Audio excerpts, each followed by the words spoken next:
welcome to the Indie Author Showcase. I'm Chad Robert Morgan, And I'm Alexander Robert Morgan. otherwise known as Hickey Boy. Yeah, thanks. Well, if your girlfriend's going to keep branding you like a goddamn cow, I swear to God. I am okay with being branded. More than okay, actually. Alright.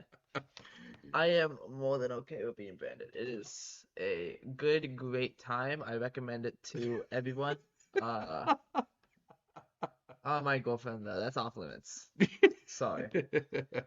What was I gonna say? Well, let me start by putting in a couple of erratas here. Okay.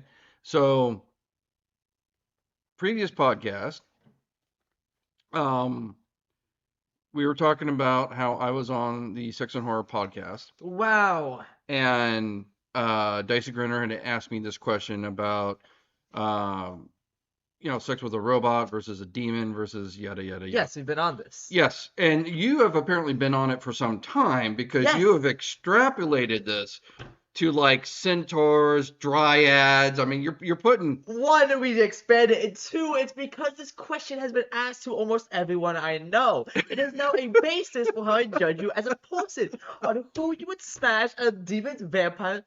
This is how I judge is that like people the now. question on Jujutsu Kaisen is like Yes, what type of woman is your type? Exactly, but it's... See, this is how I can tell. You're basic, right? Some people, right, they want to really just bow on some robots, right? They just want to bend over the table, clang, clang, clang, clang. Yeah! like a robot chicken sketch. Yes, but some people, they just want to go with like vampires being number one. That's basic. Demons being number one. Vampires being number two, completely fine. But vampires being number one, a little basic. There was actually a YouTube series where the guy got zapped into Zelda and Yeah. was forced to be Link, Yeah. and Felicia Day played, I forget the character's name, but like the little pixie. Navi? Yeah. And they banged. But of course she's like this big. So it's just showing him on the ground going, oh no, like convulsions and everything like that because she's too small to be seen. And she's Okay. so and that's what just reminded me of. Anyway, I'm bringing this up because she mentioned that on another one of her podcasts that she had asked me the question, and how I was saying demons were a hard no. And she was like, maybe there was some like religious thing or something like that. So for the record, I'm pretty agnostic, right? Counterpoint, if it was a religious thing, would that make it harder because you're like going to... Because it's risque. Point being, I had no like Catholic values that were getting in my way. It's just, but it did bring a fair point that I was thinking of demons in a Roman Catholic mindset, right? Can you not do that? Yeah, I was thinking Baldur's Gate 3. See, but the point being is that in a more Roman Catholic Western idea of a demon, they're here simply to corrupt and steal your soul. There's, they're just pure evil, etc., etc. But it did get me to think that I was thinking about the question in Western views, whereas, like, how many times have demons been the hero in anime? Right? So I think the term demon is kind of has a different connotation in Eastern culture than it does in Western culture. So that kind of got me to thinking that that might change my perspective depending on how we're defining demon. That's the number one, no matter what, for me. I'm honestly locked in on this. No matter what, bam! I'm not banging Satan. Have you not watched the end of Pick a Destiny? Bent over the table, bam! That's what I'm doing. No matter what, demon. Yeah, no, the demon's going to do that to you. Win-win? They're demons. They will put in a strap-on full of thorns and go at it. Yeah. Win-win? No, I don't think so. Anyway, just wanted to bring that up. It was not due to any religious thing. I don't have any. It's just, but like I said, it did get me thinking that I was thinking in a Western mindset, and if I kind of expanded that. Another errata I wanted to put in is the other day we were talking about the economic impact of the threats of tariffs, and I was talking about how that might affect our business because the paints that we get are imported from England, or not England, Europe. I said that I thought they had come from Italy. They don't come from Italy, they come from Spain. Vallejo paints is in Spain. I looked that up when I was editing. On the video, I actually put a correction on there, but if you're listening to the podcast, you wouldn't have heard that. So just want to make that correction. Vallejo paints are from Spain, and I really dig Vallejo paints. They're my go-to brand for when I'm creating our monsters. Um, although we do have several of the Citadel and the Army Warhammer paints. I haven't messed with the Citadel ones yet too much, but the Army paint ones, not Warhammer, but the there's another paint set that we sometimes those are also good, but Vallejo is sort of my go-to. So, but they are from Spain, not Italy. Now that you're done with your boring stuff, Now I got one more. but One more.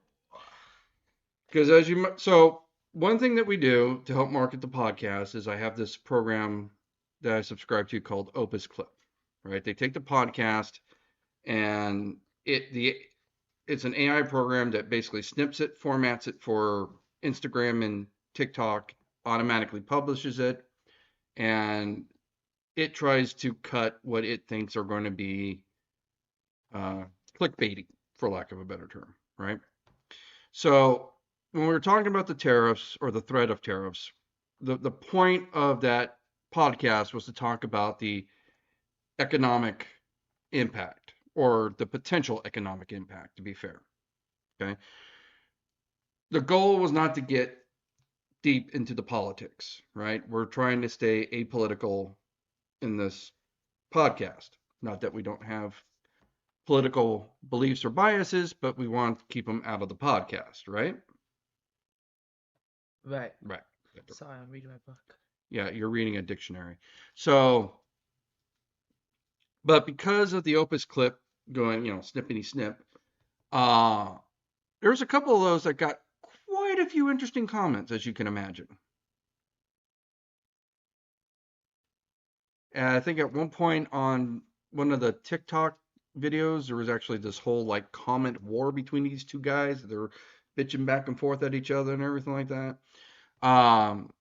So anyway, just wanted to clarify that the purpose of that was to discuss the potential economic impacts that would affect us as indie authors, not trying to get into the politics of it.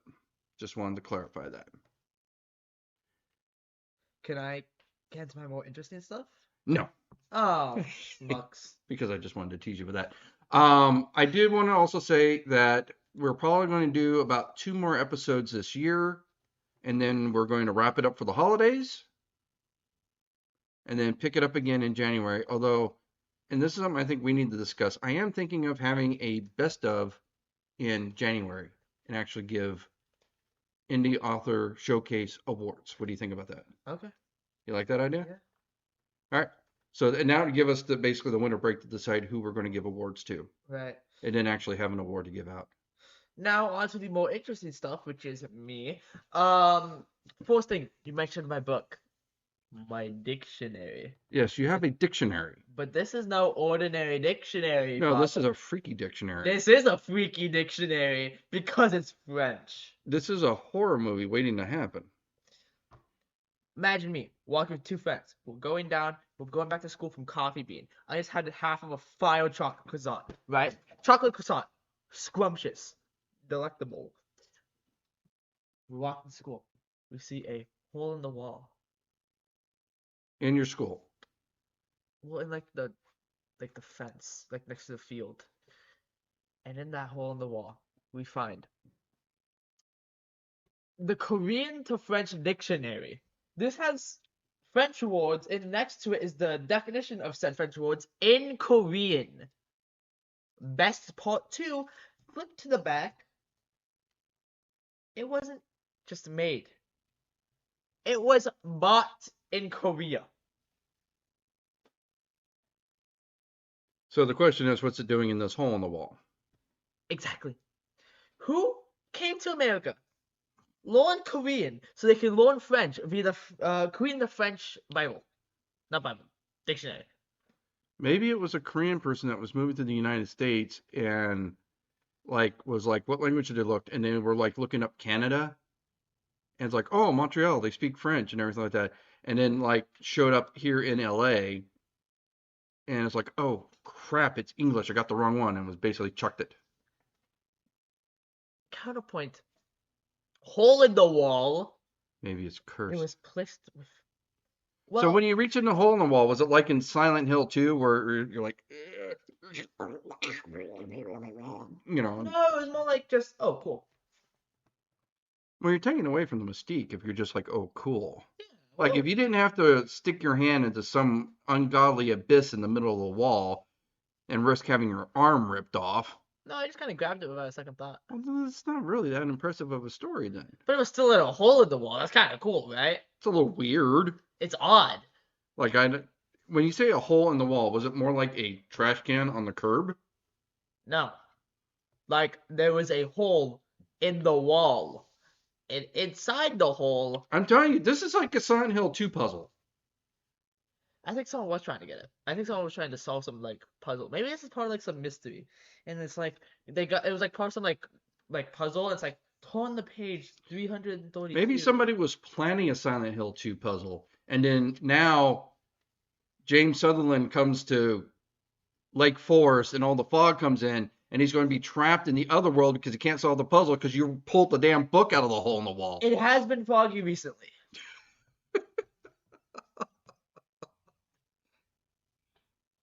I'm sorry, man. I didn't understand. It was a whoopsie poopsie. I think the best part too about this book is that it's incredibly damaged. There's like bike marks on one of the pages, which is impressive that the book is still intact. With bike. Well, when was it bought? Because you said there was a thing in the... When was it bought? Yes, because you said... You can't tell because you can't read Korean. I cannot read Korean. From the looks of it, 1984. So the thing was bought in 1984 and ditched like who knows when, stuck in a hole in the wall. Wait. There's a map on the back of Paris. No. Okay. So you're just fascinated with this stupid ass book that you found in the hole in the wall. Yeah? It's a dictionary.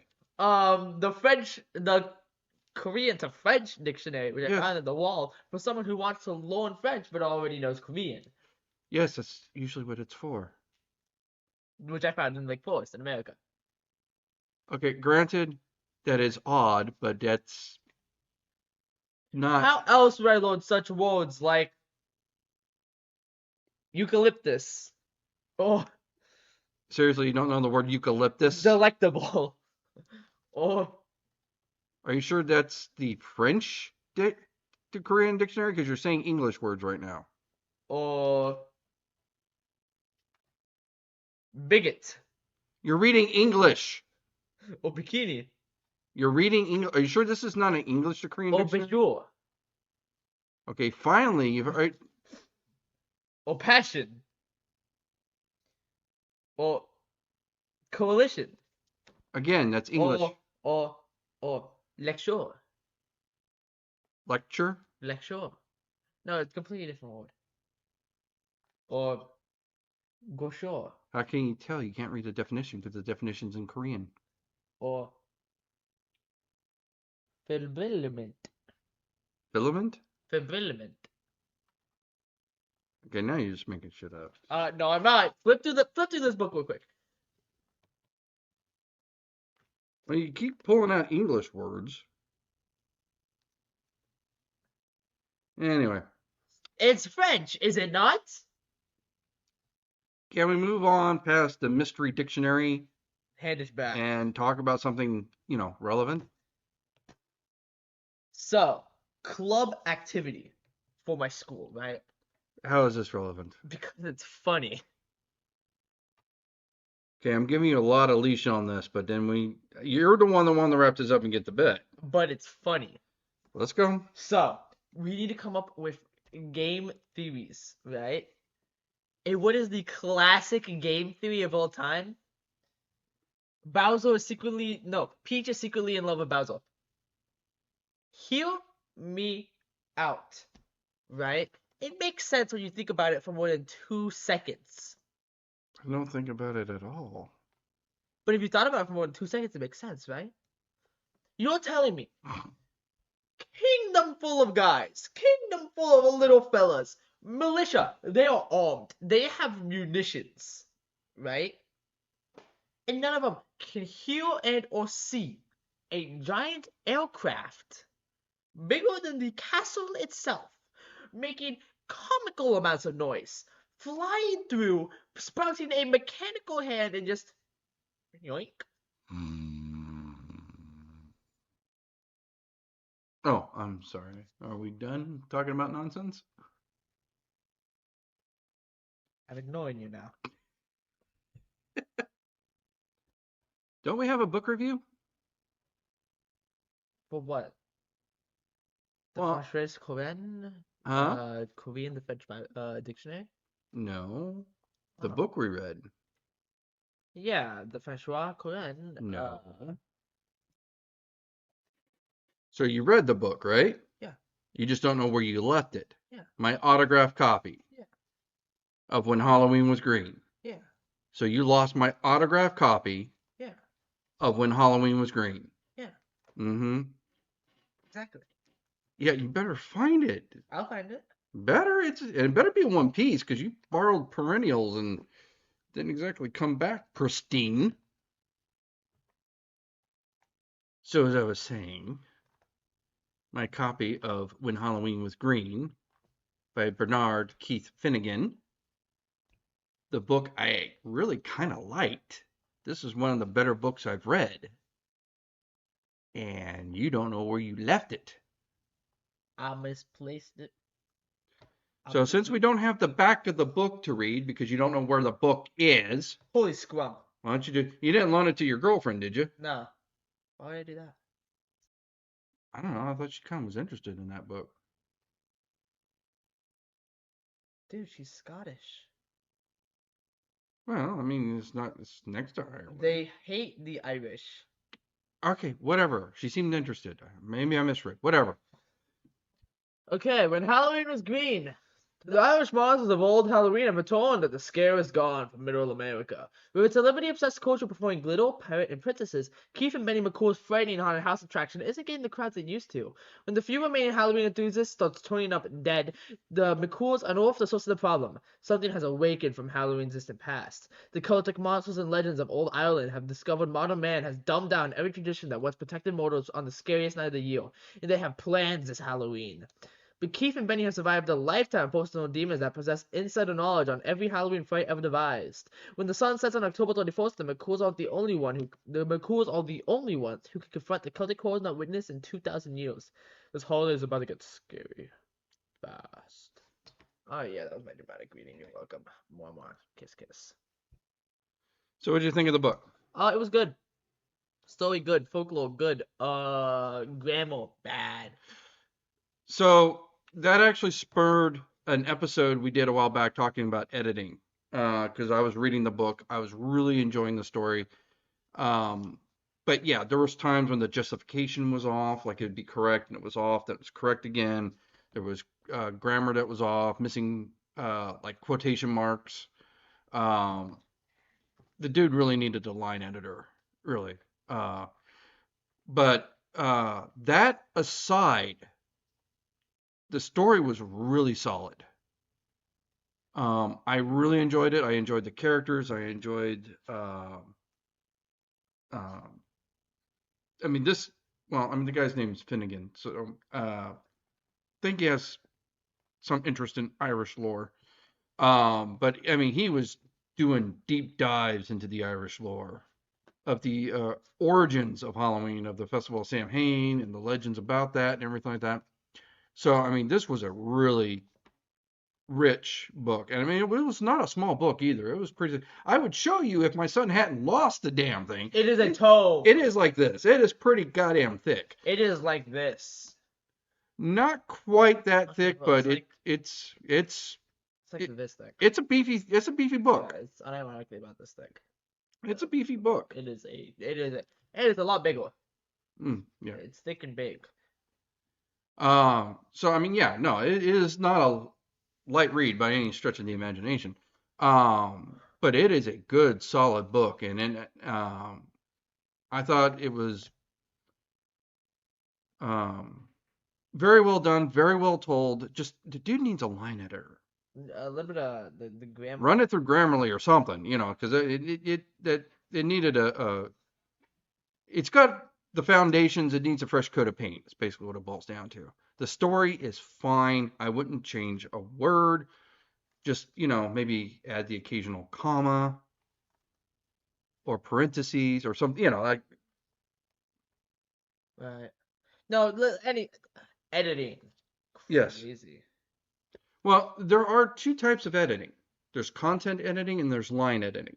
Line editing is Okay. what was needed. Yes. So a content editor will go through and he'll look for things like plot holes.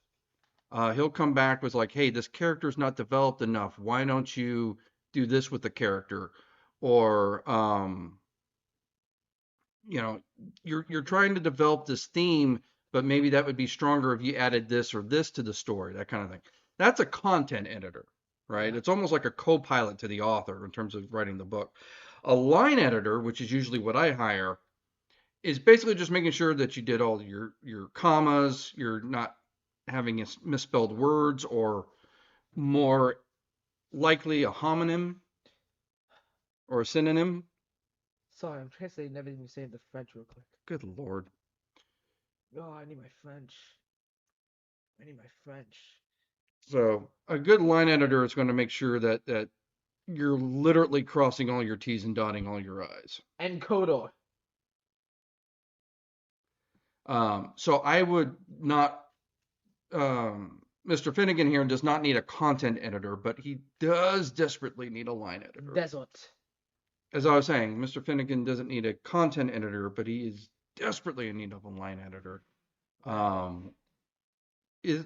And that's what really hurts, I think, because this is a really good story. It is a good spelunky. And I feel like it's going to be marred by bad editing.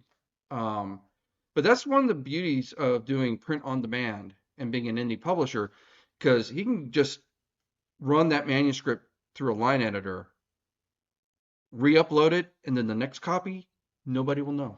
Yep. Nobody will know it was ever messed up. I've actually done that on one of my books.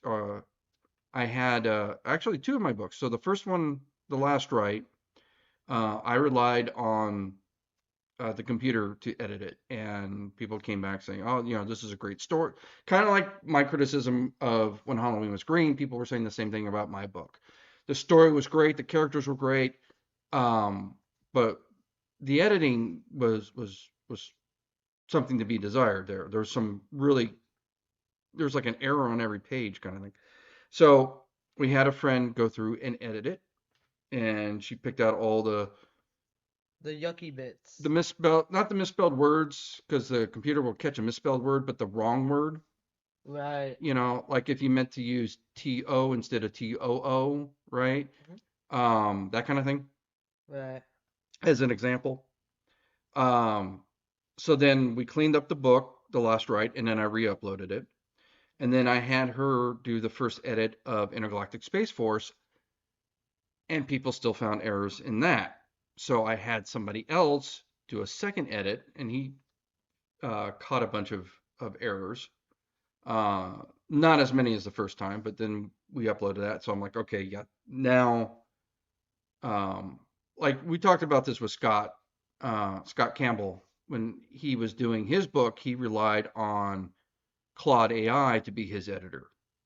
And he also was relying on his fiance, who was reading his book and said she served as a very good editor, and said, but even then they still found errors and that kind of thing. So there's two people I work with for editors. I just paid the bill for Liam Ford to start editing my last book, Fear, Right.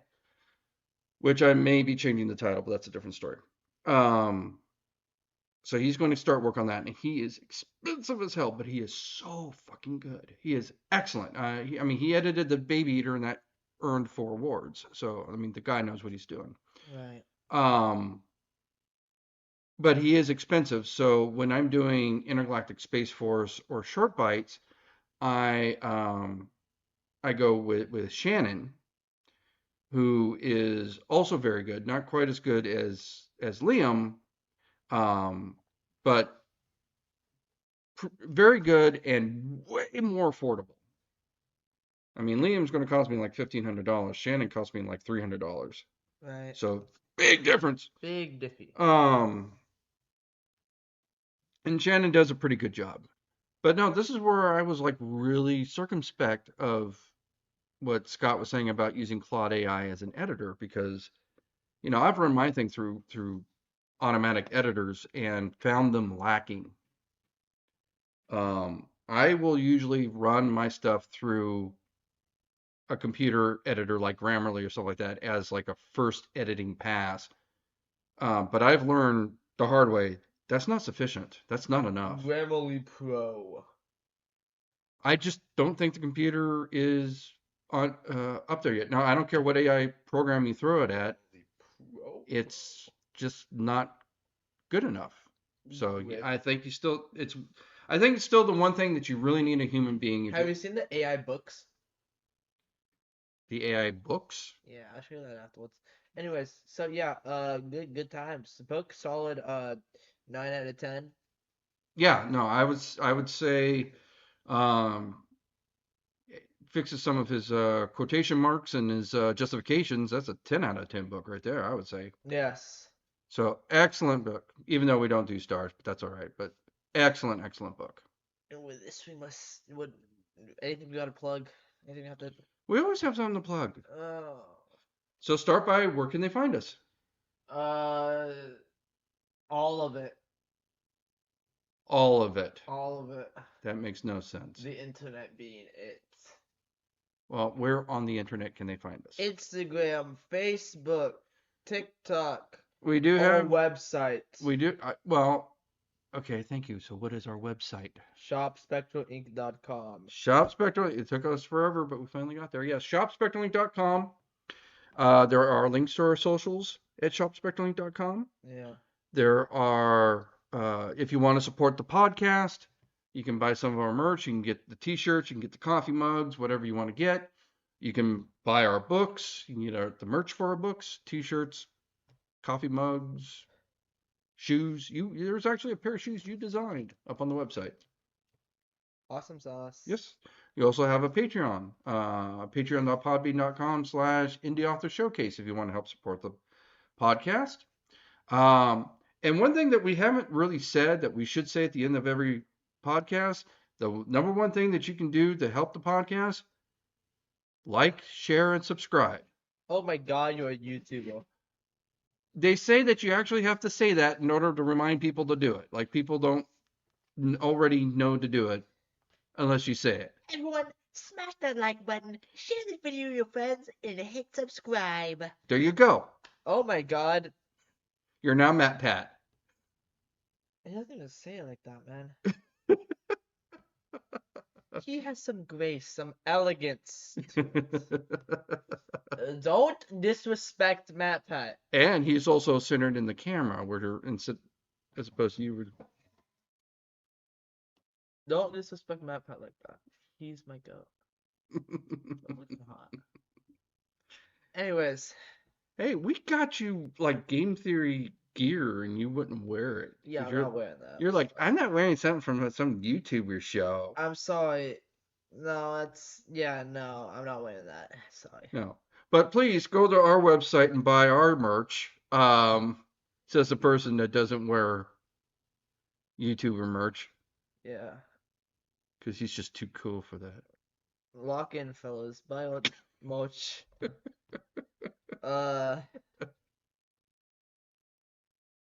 Buy a beach towel with my face on it. There's not a beach towel with your face on it. Not yet. Not yet. No, there's not going to be. We should do that. We should have like an indie author showcase one where it's just like our faces, like I'm all like, and you're like, "Ugh, I don't want to be here, and we'll plaster that on a beach towel. Yeah, so then people can wipe their balls with my face. Don't think I like that idea anymore. Not a fan. Okay. No, I don't want. No, don't want that actually.